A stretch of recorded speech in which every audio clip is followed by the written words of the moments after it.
The status of women in Iraq at the beginning of the 21st century is affected by many factors: wars, most recently the Iraq War, sectarian religious conflict, debates concerning Islamic law and Iraq's constitution, cultural traditions, and modern secularism.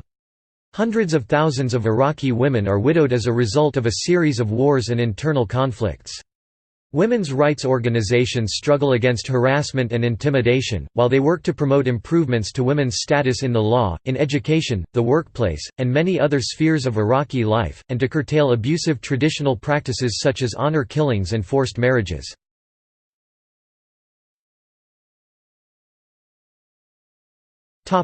Historical background. To appreciate women's achievements in this society, it is important to look at the history of their position in the society and how wars and successions in dynasties and governments have affected women's roles. During the 7th century, the Lamas as a part of their conquest were fighting the Persians, who were defeated. Doreen Ingrams, the author of The Awakened, Women in Iraq, stated it was a time when women's help was needed. In particular, a woman called Amina bint Qais, at the age of 17, was the youngest woman to lead a medical team in one of these early battles. After their victory, the Arabs that began ruling Mesopotamia named that country Iraq. During the Abbasid Caliphate, it was common for upper-class men to own women as sex slaves, and a number of enslaved women were known for their wit and charm. Many of the well-known women of the time were slave girls who had been trained from childhood in music, dancing and poetry. A story featured in 1001 Nights involves Tawadid, a slave girl who was said to have been bought at great cost by Harun al-Rashid because she had passed her examinations by the most eminent scholars in astronomy, medicine, law, philosophy, music, history, Arabic grammar, literature, theology and chess. It was rarer for free women to achieve prominence in Abbasid society, though some notable women did exist. Among the most prominent female figures was a scholar named Shuda, who was known as the Pride of Women during the 12th century in Baghdad. In 1258, Baghdad was attacked and captured by the Mongols. With the departure of the Mongols, a succession of Persian rivalries followed until 1553, when the Ottoman Sultan Sulayman captured Baghdad and its provinces, which became parts of the Turkish Empire. Insgrams states that Turks had inflexible rules concerning women, leading to a decline in the status of women. In contrast, Beatrice Forbes Mann states that women were granted a relatively high and public position in Turkic and Mongol societies, and several women in the Turkic dynasties ruling Iraq, like the Timurid Empire, achieved political importance. Following the collapse of the Ottoman Empire in the aftermath of World War I, Britain was given the mandate for administering Iraq by the League of Nations, and therefore a new era began in Iraq under British rule. In the 1920s there was a major uprising where women took part. p. 27. In 1932, Iraq was declared independent and in 1958 was declared a republic as a member of the League of Nations.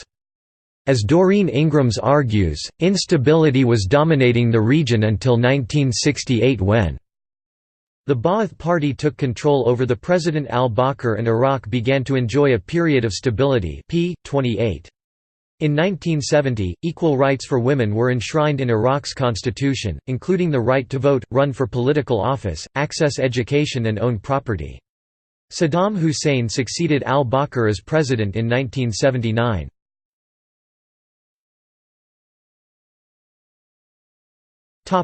Education. Iraq established an education system in 1921 and by the 1970s education became public and free at all levels. This changed in the 1990s when the First Gulf War ensued and economic sanctions caused educational institutions to rapidly deteriorate. The gender gap with regard to Iraq's literacy rate is narrowing. Overall, 26% of Iraqi women are illiterate, and 11% of Iraqi men. For youth aged 15 to 24 years, the literacy rate is 80% for young women, and 85% for young men. Girls are less likely than boys to continue their education beyond the primary level, and their enrollment numbers drop sharply after that. Education levels attained by Iraqi women and men in 2007 were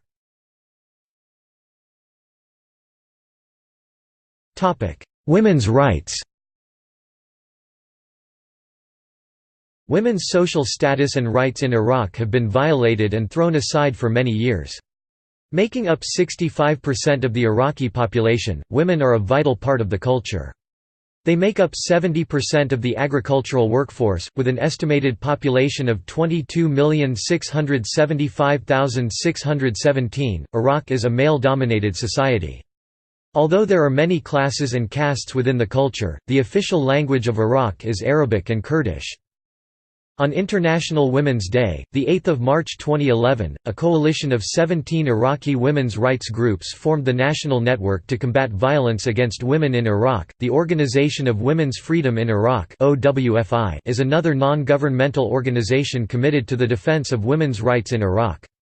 It has been very active in Iraq for several years, with thousands of members, and it is the Iraqi women's rights organization with the largest international profile. It was founded in June 2003 by Yanar Muhammad, Nasik Ahmad and Nadia Mahmoud. It defends full social equality between women and men and secularism, and fights against Islamic fundamentalism and the American occupation of Iraq. Its president is Yanar Muhammad.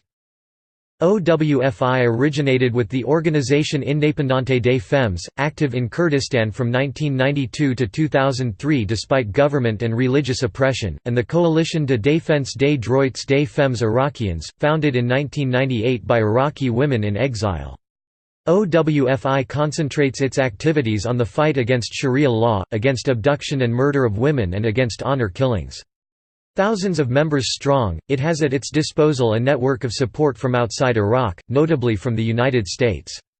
It also has members in Great Britain, Canada, Sweden, Switzerland, the Netherlands, Norway, Finland, and Denmark. Its activists and its directors have many times been the object of death threats from Islamic organizations. The circumstances resulting from the Gulf War and then the Kurdish uprising in Iraq in 1991, gave the Kurdish region of Iraq an essentially autonomous situation for a period, despite the conflicts between zones controlled by the largest nationalist parties. This allowed the development of some claims to women's rights, which in turn influenced some of the women who would become active in founding OWFI. The founding statement of OWFI contains a mandate in 6 points: to put in place a humanist law founded on equality and the assurance of the greatest freedom for women, and to abolish all forms of discriminatory laws, to separate religion from the government and education, to put an end to all forms of violence against women and honor killings, and to push for punishment for the murderers of women, to abolish mandatory wearing of veils, the veil for children, and to protect freedom of dress, to put in place the equal participation of women and men in all social, economic, administrative and political spheres, at every level, to abolish gender segregation in schools at all levels. Some militant women's rights advocates in Iraq, who seek to establish a dialogue with Islamist women, maintain a distance from the radical feminism and secularism of OWFI.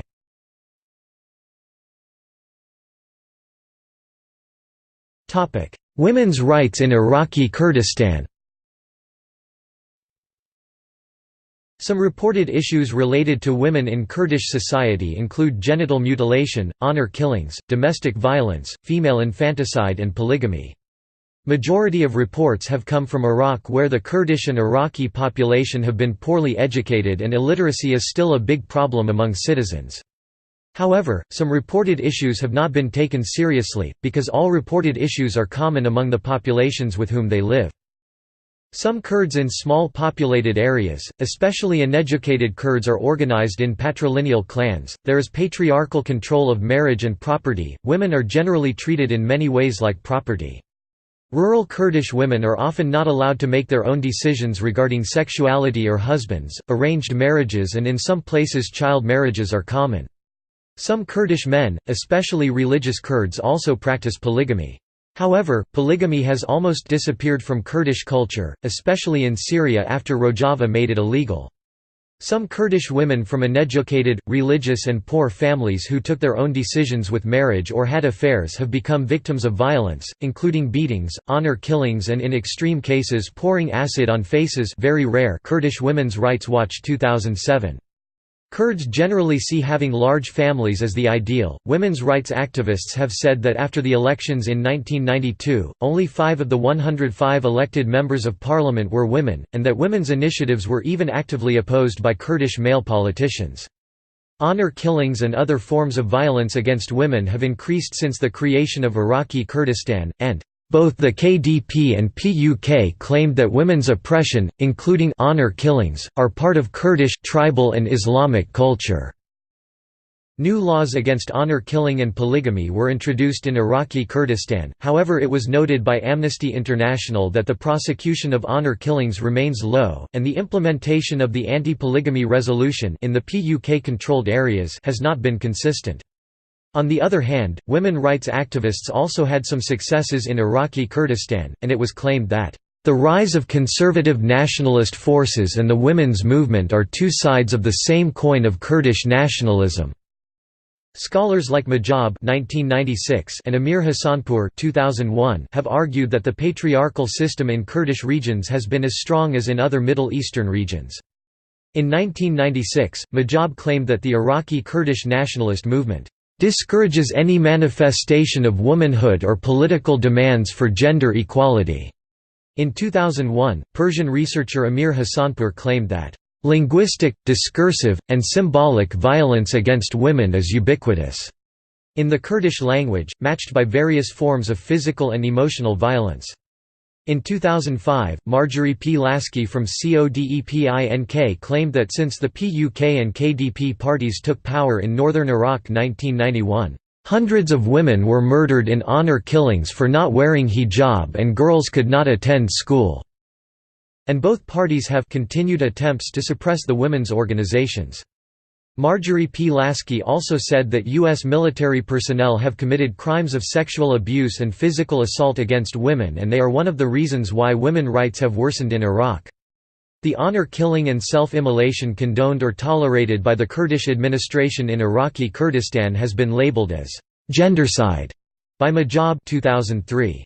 Lasky concluded, "More widely reported are the Iraqi Kurdish nationalist parties' disregard of women's issues and their attempts to suppress women's organizations."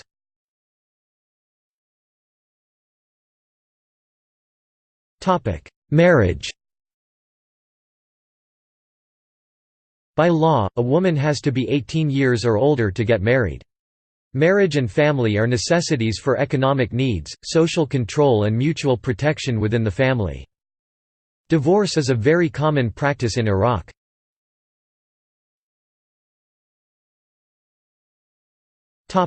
Legal system. The Iraqi Constitution of 2005 states that Islam is the main source of legislation and laws must not contradict Islamic provisions. The family law is discriminatory towards women, particularly with regard to divorce, child custody, and inheritance. In a court of law, a woman's testimony is worth in some cases half of that of a man, and in some cases it is equal. In March 2008, an Iraqi 17-year-old girl was violently murdered by her father and 2 older brothers for becoming friendly with a British soldier. When her mother ran away out of defiance of such a cruel act, she was found dead on her street, shot in the head twice. The father was released after 2 hours of questioning from the Iraqi police force and was neither charged nor tried with the murder of his own daughter, although he had confessed to killing her.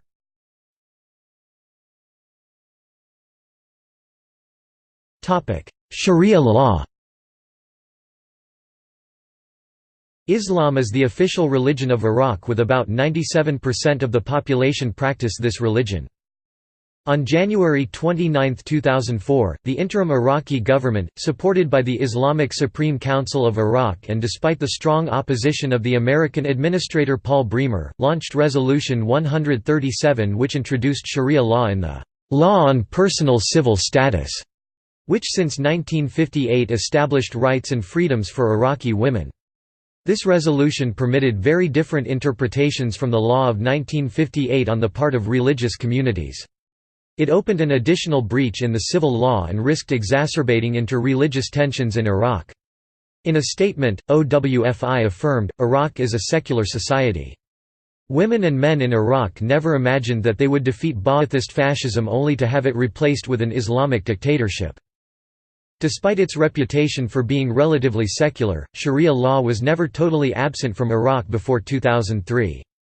The "law on personal civil status" provided that, in the case that it was not expressly forbidden in the law, it would be Sharia law that would prevail. A coalition of 85 women's organizations, through means of international communication, launched a protest movement. 1 month later, on January 29, 2004, the resolution was withdrawn. Beginning in September 2004, OWFI launched a new campaign against the forced wearing of the veil being enforced by Islamic militias, notably in the universities.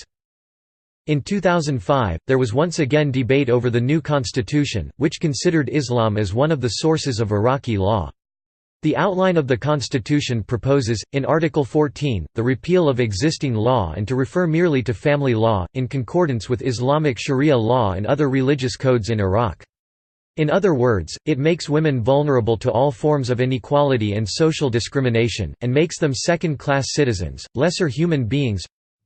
Writes Yanar Muhammad. For the same reasons, OWFI denounced the 2005 elections, dominates by parties hostile to women's rights. Women's groups also denounce pleasure marriages, based on a practice commonly believed to be founded on Islamic law, which was revived during the occupation of Iraq. It authorizes a man to marry a woman, through a money gift, for a determined period of time.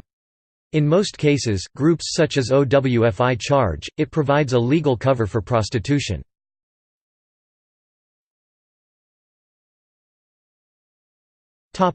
Crimes against women.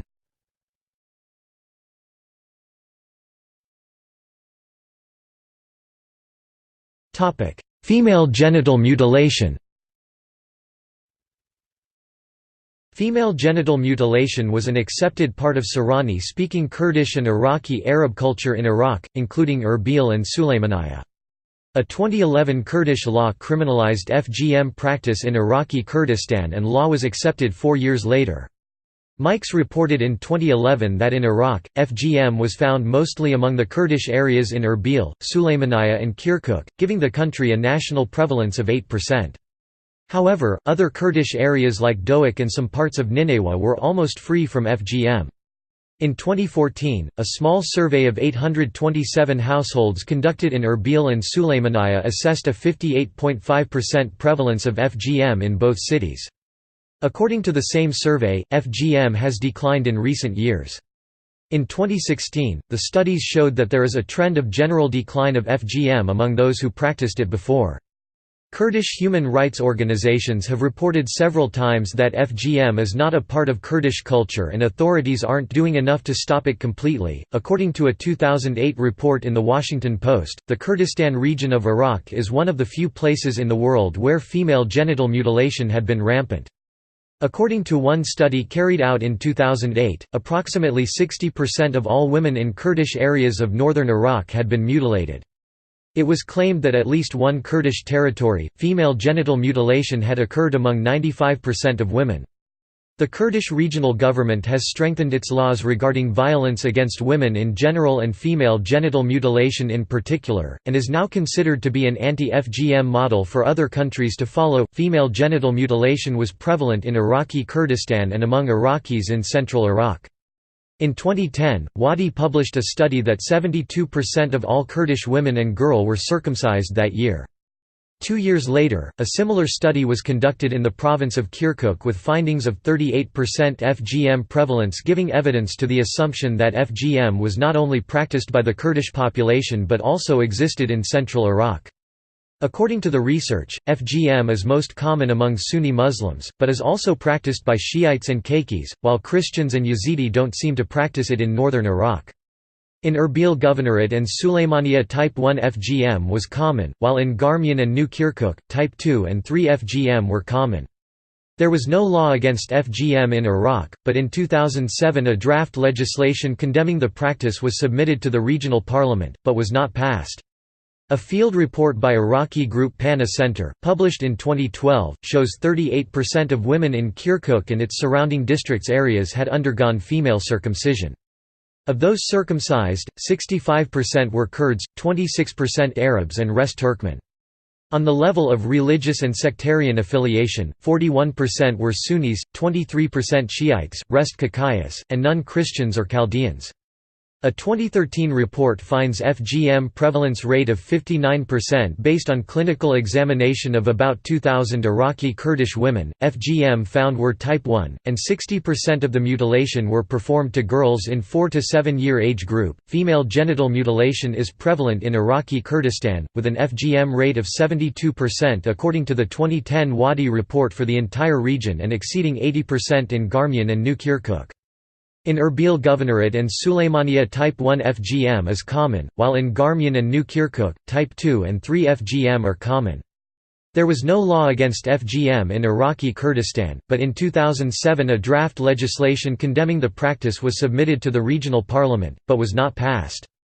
A 2011 Kurdish law criminalized FGM practice in Iraqi Kurdistan, however this law is not being enforced.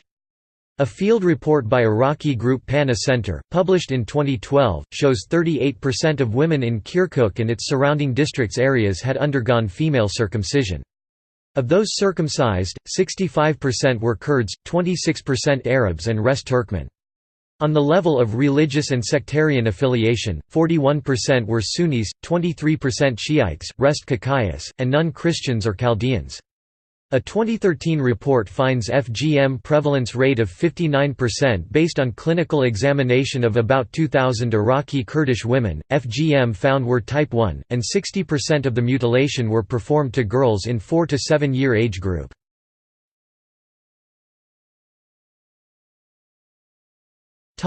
Honor crimes.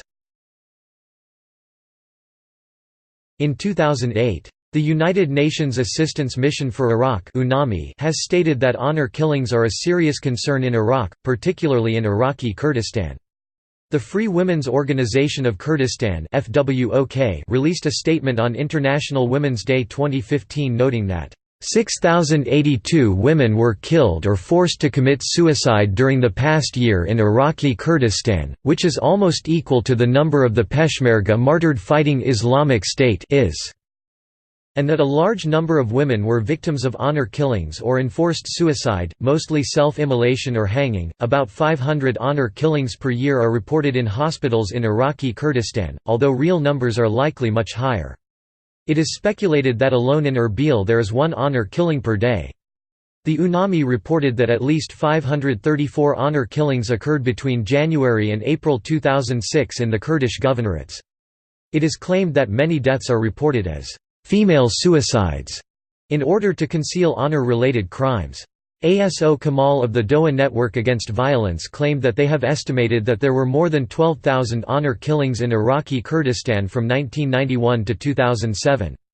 He also said that the government figures are much lower, and show a decline in recent years, and Kurdish law has mandated since 2008 that an honor killing be treated like any other murder. Attitudes towards domestic violence are ambivalent even among women. A UNICEF survey of adolescent girls aged 15 to 19, covering the years 2002 to 2009, asked them if they think that a husband is justified in hitting or beating his wife under certain circumstances. 57% responded yes. Under the Criminal Code of Iraq, honor killings can only be punished with a maximum of 3 years.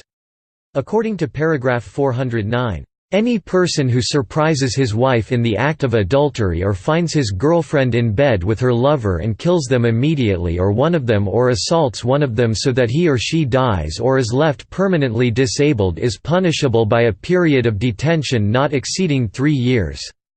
It is not permissible to exercise the right of legal defense against any person who uses this excuse, nor do the rules of aggravating circumstance apply against him. In addition to this, a husband also has a legal right to punish his wife. Paragraph 41 states that there is no crime if an act is committed while exercising a legal right. Examples of legal rights include the punishment of a wife by her husband, the disciplining by parents and teachers of children under their authority within certain limits prescribed by law or by custom. Information supplied by OWFI on the resurgence of honor crimes since 2003 was included in the September 2006 report by the UN Assistance Mission for Iraq (UNAMI).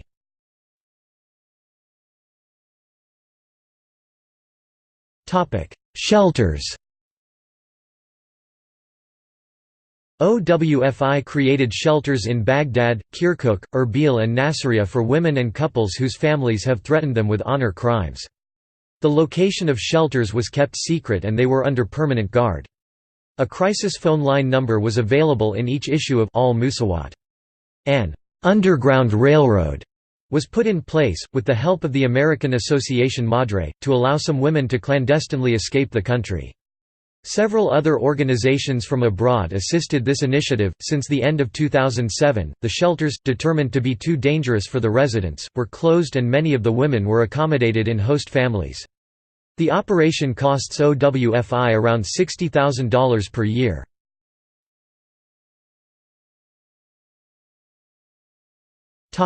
Forced prostitution, abductions and killings of women. Beginning in August 2003, OWFI organized a protest to attract attention to the rapid growth in rapes and abductions. A letter sent by OWFI to Paul Bremer, in charge of the American administration in Iraq, on the question of violence against women, remained unanswered. An inquiry was initiated by OWFI to examine abductions and killings of women. Yanar Muhammad comes to the following conclusion: according to our estimates, no fewer than 30 women were executed by the militias in Baghdad and in the suburbs. During the first 10 days of November 2007, more than 150 unclaimed women's corpses, most of them decapitated, mutilated, or having evidence of extreme torture, were processed through the Baghdad morgue. For OWFI, these deaths are linked to honor crimes, but in this case, in a new form, since the killings are taken beyond the family circle to become the business of paramilitary groups. Beginning in 2006, OWFI initiated an inquiry into the link between widespread abductions of women and prostitution networks. Activists for women's rights in Iraq have mapped and studied prostitution in their country to understand how it functions and how trafficking spreads, showing that the majority of prostitutes are minors and that the trafficking networks extend throughout the Middle East. This campaign of enquiry, publicized by an interview on the channel MBC in May 2009, was denounced by the pro-government channel al-Iraqiyya, which held that it constituted a humiliation for Iraqi women. Indeed, shortly before his resignation, Minister of Women's Affairs Nawal al-Samareh had declared that the traffic in prostitution was limited and that the young women were involved voluntarily, which Yanar Muhammad had denounced. The Iraqi Kurdistan region has reportedly received women and children trafficked from the rest of Iraq for prostitution. Criminal gangs have prostituted girls from outside of the Iraqi Kurdistan region in the provinces of Erbil, Dahak, and Sulaymaniyah. NGOs have alleged that some personnel from the Kurdistan Regional Government's Asayish internal security forces have facilitated prostitution in Syrian refugee camps in Iraqi Kurdistan. Iraqi women were sold into temporary marriages and Syrian girls from refugee camps in Iraqi Kurdistan were forced into early or temporary marriages, and it was alleged that KRG authorities ignored such cases.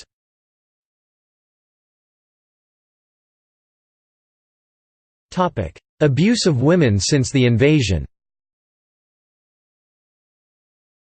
Many people feel it is due to the ongoing terror wrought in this land that brings so much oppression to women. Prior to the arrival of forces in Iraq in 1991, Iraqi women were free to wear whatever they liked and go wherever they chose. The Iraqi Constitution of 1970 gave women equality and liberty in the Muslim world, but since the invasion, women's rights have fallen to the lowest in Iraqi history. Since the invasion in 2003, Iraqi women have been brutally attacked, kidnapped, and intimidated from participating in the Iraqi society. Yanar Muhammad, an Iraqi feminist, asserts unequivocally that war and occupation have cost Iraqi women their legal standing and their everyday freedom of dress and movement. She continues by arguing that, "The first losers in all these were women." Arising from their fear of being raped and harassed, women have to wear not only the veil, but must also to wear chador in order not to attract attention. In an online edition of Guardian, the reporter Mark Latiner reports that despite promises and hopes given to the Iraqi population that their lives were going to change, Iraqi women's lives have become immeasurably worse, with rapes, burnings and murders now as a daily occurrence.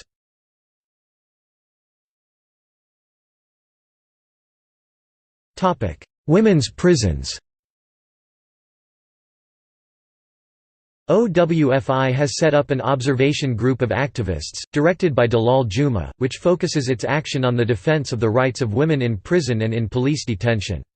It has notably obtained authorization to regularly visit the Qadidamiyah prison, in Baghdad, and to denounce the detention conditions, rapes during interrogations, poor treatment, and the presence of children in the cells.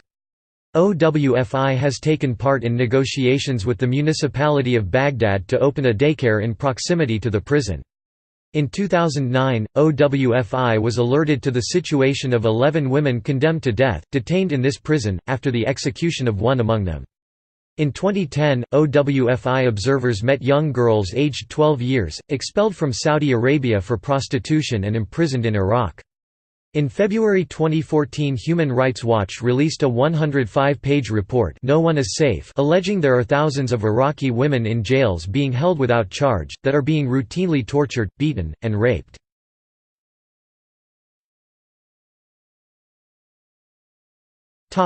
Women's workplace rights. In February 2004, OWFI launched a campaign to support 50 female bank employees held on charges of embezzling millions during exchange operations involving banknotes. Embarrassed by the affair, U.S. authorities freed them and their informant was arrested. OWFI has denounced the Islamist-influenced licensing process for women in professions. Nuha Salim declared, "The insurgents and militias do not want us in the professional sphere for various reasons, some because they believe women were born to stay at home, and cook and clean, and others because they say that it is contrary to Islam that a man and woman should find themselves in the same place if they are not related."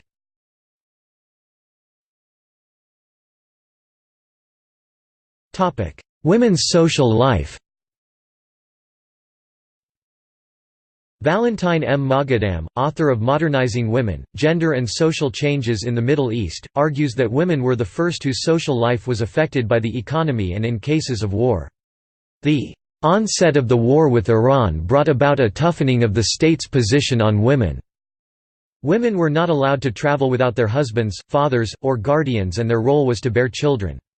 In general, in cases of war, as Najaf Sadig al-Ali, author of Iraqi Women, Untold Stories from 1948 to the present, argues, "Women carried the conflicting double burden of being the main motors of the state bureaucracy and the public sector, the main breadwinners and heads of households, but also the mothers of future soldiers. Moreover, Saddam Hussein, in an attempt to maintain legitimacy after the Gulf War by appeasing conservative patriarchal constituencies, brought in anti-woman legislation, such as the 1990 presidential decree granting immunity to men who had committed honor crimes. By legalizing these so-called honor killings, women's roles and their social status in the society were further undermined during Saddam Hussein's presidency.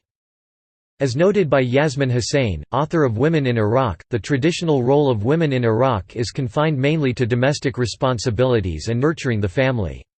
The wide-scale destruction of Iraq's infrastructure, i.e., sanitation, water supply and electricity, as a result of war and sanctions, worsened women's situation. Women, in the process, assumed extra burdens and domestic responsibilities in society, as opposed to their male counterparts.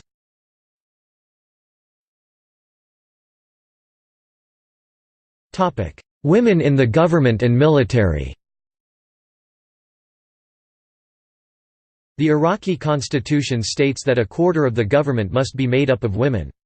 However, the women that hold position in the government still have little to no power. Often, the women in government are just relatives of other leaders. Serious women leaders in Iraq are unheard of. However, Iraq has been a leader on women's rights for quite some time. In the 1950s it became the first Arab country to have a female minister and to have a law that gave women the ability to ask for divorces. Women attained the right to vote and run for public office in 1980. In 1986, Iraq created CEDAW, the Convention on Elimination of All Forms of Discrimination Against Women. However, during Saddam Hussein's rule, Iraq took many steps backwards in terms of women's rights. Under his rule, women had no form of governmental power.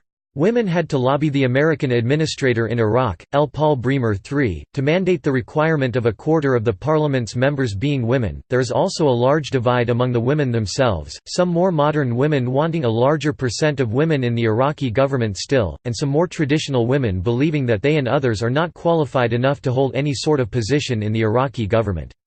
Another existing issue is the increasing amount of illiterate women in the country.